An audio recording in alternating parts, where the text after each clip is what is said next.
우리가 인간으로서 뭘 또 이렇게 만들 때, 그 만들 때는 이것을 뭘 써야겠다 용도를 가지고 어떤 계획을 가지고 목적을 가지고 만들잖아요. 하물며 이 옷도 누가 만들었을 때 이 옷은 니트다. 그래서 이렇게 입어야 된다. 그렇게 하는 어떤 계획과 목적이 있는 것처럼 하나님이 우리를 지으셨을 때는 특별한 계획과 목적이 있으셨다는 거죠. 근데 그것이 아버지의 창조적인 그 목적 안에서 이루어진 거예요. 그래서 모든 창조물은 창조 목적이 있습니다. 아멘. 예, 여러분 이쑤시개도요 창조된 그 목적을 향해서 예. 그 목적을 달성해야 되는 것입니다. 그렇죠? 그 하물며 모든 것이 그런데 우리가 창조된 것은 그 목적을 달성해야 되는 것입니다. 그 목적이 완성이 돼야 되는 것이에요. 근데 우리들 이 세상에서 아버지들 보면은 놔놓고 아무 계획 없는 분들 있죠. 예. 놔놓고서 아무 방향도 안 주고. 예. 그래서 우리가 아버지가 왜 저래 이런 소리도 들었지만 사실은 우리 영의 아버지는 굉장히 치밀하게 우리에 대한 계획을 갖고 계신 분이에요. 목적을 갖고 계신 분이에요. 너무나. 그리고 우리가 어떠한 사람이 그 모든 것을 이뤘다 하더라도 하나님이 원래 계획하신 것에 다 미달한다 그러잖아요. 그죠? 어떤 사람이 거대한 미니스트리를 하고 거대한 사역을 했다 하더라도 하나님이 원래 계획하신 것에 비하면 아무것도 아니었다. 그 정도로 하나님은 너무나 많은 섬세하게 우리를 치밀하게 계획하고 계신데 그것을 정말로 이루는 사람이 많지 않다는 거예요. 그런데 우리가 하나님이 어떠한 계획을 가졌다는 것은 우리 스케일이 아니에요. 우리 인간의 스케일에 계획과 목적을 가졌다는 게 아니라 하나님의 스케일로 우리를 계획하셨고 목적하셨다는 거예요. 이게 이해가 안 되는 거예요. 그러니까 우리는 창조물이고 피조물이고 이러니까 우리 식대로 계획은 이랬겠다, 목적은 이랬겠다. 그래서 이 정도면 굉장히 많이 이룬 거겠다. 하지만 이 계획과 목적은 하나님의 스케일이라는 거죠. 여러분 그 하나님의 스케일을 생각을 해보세요. 엄청난 거잖아요. 그 스케일의 계획과 목적을 우리에게 두신 거예요. 그러니까 그거를 찾고 나면 막 너무 헉헉거리는 거야. 야, 이런 목적을 나한테 두셨구나. 예. 그래서 그 하나님 아버지의 그 위대하심, 우리를 지으신 아버지 하나님을 우리가 알게 되는 것입니다. 그렇다면 아들 하나님이신 아들은 누구냐? 아버지 하나님이 우리를 지으셨다면, 사람을 지으셨다면 아들 하나님은 사람이 돼버리셨어요. 하나님이 사람이 되셨다. 이것은 unthinkable. 생각할 수조차 없는, 상상할 수조차도 없는 그런 것입니다. 여러분, 하나님이 사람이 되셨다. 이거 상상을 해보세요. 우리가 개가 됐다. 그 차원인 거예요. 여러분 개 됐다고 생각해 보세요. 막 털 달리고 네 발 달려갖고 쿵쿵거리고 물도 이렇게 핥아서 먹어야 되고 그런 수준, 그거보다 더한 거죠. 하나님이 인간이 되셨다는 것은. 근데 이 아들이신 하나님은 우리에게 사람으로 우리와 너무 가까워지고 싶어서. 그러니까 이 두 번의 하나님, 이 위격에 하나님을 보면서 하나님은 지대하게 하는 사람에게 관심이 있다. 이것을 알 수가 있죠. 그렇죠? 그런데 이것은 유대인들한테는 거치는 것이었어요. 이 거친다는 말은 offend 당한다 이 소리예요. 여러분 offend 당하면 어떻게 되는 거죠? 상처받는다 이 소리죠. 그러니까 유대인들한테는 너무나 놀랍고 너무나 광대하신 엘로힘, 야훼, 그분의 하나님이 사람이 됐다? 그것은 offend 당하는, 거치는, 걸림돌이 된다는 그 말입니다. 그렇지 않겠어요? 유대인들에게서는 하나님은 굉장한 존재라서 그 이름을 부르지조차도 못했는데 사람이 됐다니 그건 너무나 상처받는 얘기인 거예요. 그리고 유대인들한테는 거치는 것이요 이방인들한테는 미련한 것이다.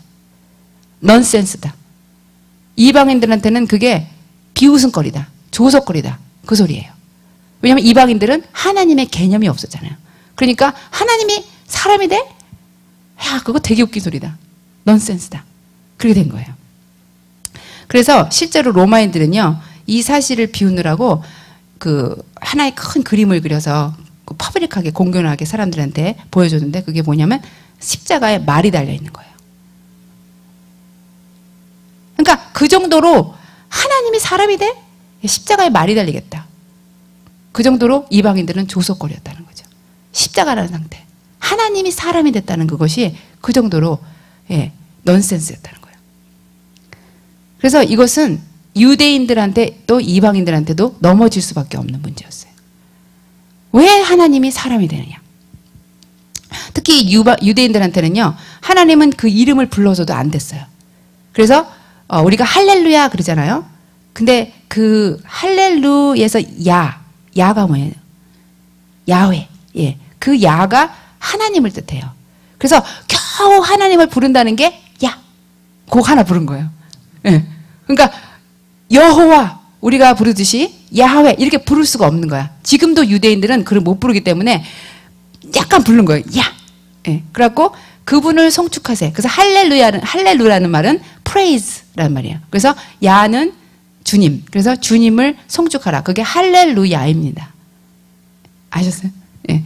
근데 그 이름을 그렇게 부를 수도 없는 그 이름. 그러한 상황 가운데 있는 유대인들이었어요. 근데 이러한 유대적인 시대적인 분위기 그 상황 가운데서 예수님이 내가 바로 하나님인데 사람이 됐다. 그렇게 선포를 하신 거예요. 유대인들은 하나님이란 이름조차도 부르기가 두려울 정도로 그렇게 거룩한 분으로 그렇게 생각하고 있었는데 예수님이 나타나셔서 내가 바로 하나님이고 사람이다. 그러니까 그 유대인들이 분에 가득 차서 예수님도 죽이고 스데반도 죽이게 된 것입니다. 그 분을 우리는 이해 못하지만 유대인들은 그것이 엄청나게 신성모독인 거예요. 그런데 그 스데반의 죽음을 대가라도 한 듯이 그 다음 사건이 뭐죠? 스데반의 죽음, 사도행전 8장 사건, 그 다음이 사울의 개종이죠. 예. 그래서 청년 사울이 회심하는 사건이 일어나요. 어떤 한 사람이 죽음으로 희생을 대가를 치르니까 그 다음에 이 회심하는 사건이 일어나는데 여러분 한 사람의 유대인으로서의 사울이 계시적으로 그 놀라운 구약의 하나님이 사람이 되셨어. 그리고 그분이 예수님인 것을 발견했을 때 그 사울의 충격은 어떠했을까요? 저는요 그 사울의 충격이 느껴질 때가 있어요. 왜냐면 그 사울처럼 그렇게 하나님을 추구했던 그런 적이 있거든요. 하나님을 너무 알고 싶은 거예요. 하나님이라는 존재 자체가 너무 궁금한 거예요. 그래서 그분을 막 찾았던 저의 심정이 있었기 때문에 사울도 그 유대인의 그 정통적인 그 구약에서 흐르는 그 이스라엘의 하나님이 누구신지를 굉장히 궁금했던 그 사울에게 갑자기 예수님이 나타나셔서 내가 그 하나님이다. 그거를 나타내셨을 때 그리고 그분이 바로 사람으로 나타나셨을 때 그때 그 사울의 충격은 어떠했을까? 저는 그것이 느껴질 때가 있어요. 꼭 내가 사울이 된 것처럼. 내가 사울이 된 거죠. 저는요 아무것도 몰랐을 때 주님이 저에게 나타나셨어요. 뭐 주님의 역사, 뭐 사울은 그래도 주님의 역사라도 알죠. 이스라엘의 하나님이 어떻고, 유대인의 하나님이 얼마나 그 극진히 성김을 받았고, 뭐 모든 역사와 모든 전통과 모든 절기와 모든 걸 알면서, 그 하나님이 나에게 나타났네. 이러지만 저는 그런 거 하나도 없잖아요. 아무 백그라운드가 없잖아요. 근데 주님이 갑자기 나타났을 때, 그때의 충격. 이 대지에 이러한 분이 거기에 계셨는데 그것도 모르고 지금까지 살았구나. 그리고 그분이 또 다가오셔서 신랑으로 왕으로 다가오셨을 때 그 충격이 어떻겠어요? 엄청나죠? 그런데 사울에게도 근데 그것은 엄청난 충격인 거예요. 구약시대에 흐르던 그 역사를 타고 오신 그 이스라엘의 왕 그분이 예수님이셨다는 거. 그걸 알았을 때 그 사울의 그 충격 그것은 열정으로 변합니다. 모든 유대인들에게 감겨진 그 예수 그리스도에 대한 계시 그것을 자기에게는 밝혀진 것에 대한 그 모든 것이 질이 돼버려요. 패션이 돼버려요. 열정이 돼버려요. 그래서 그는 가는 곳마다 예수님이 바로 여호와이심을 그걸 알게 하죠. 그래서 이것이 사도 바울이 전생애를 바쳐서 자기의 인생의 유일한 목적이 되기도 남는 그런 그 인생의 완전한 그 그 계기가 돼버려요. 그런 것처럼 여러분에게도 예수님이 하나님이시면서 사람이 되셨다. 나와 같은 사람이 되셨다. 이것은 unthinkable한 건데, 정말 상상할 수도 없는 것인데, 그런데 그분이 내게 가까이 오시고 싶어서 내게 구원을 주시고자 그렇게 오셨다는 거. 그 사실이 여러분에게 온전하게 그분에게 나의 온 생애를 바칠 만한 유일한 목적으로 변하셔야 됩니다. 아멘. 그것을 내가 발견했다는 그 자체가 내 모든 것을 드리고도 남음이 없는, 예. 그리고 그 모든 것을 드리는 열정으로 변할 수 있는. 사도 바울이 그 모든 것을 다 버릴 수밖에 없는 그 계시를 받고 그렇게 유일한 목적으로 예수를 삼은 것처럼 우리도 정말 예수님이 하나님이시면서 사람으로, 생각할 수 없는 그 사람으로 오셨다는 그것을 계시받으셨다면 내 인생 모든 것을 다 버려도 그것은 아깝지 않다. 내 유일한 목적이 이제는 그것을 알리고자 하는 그 패션으로 가득 차게 되는 것입니다. 아멘. 예. 제가 정말 사도 바울의 같은 그런 열정이 저에게도 일어났어요. 어찌하여 나에게 나타난 신랑이신 하나님, 너무나 많은 사람들이 모르는 이 하나님, 이것을 내가 알리리라. 이것을 위해서 나는 내 전생애를 바치리라. 내 인생의 목적이 유일한 목적이 되리라.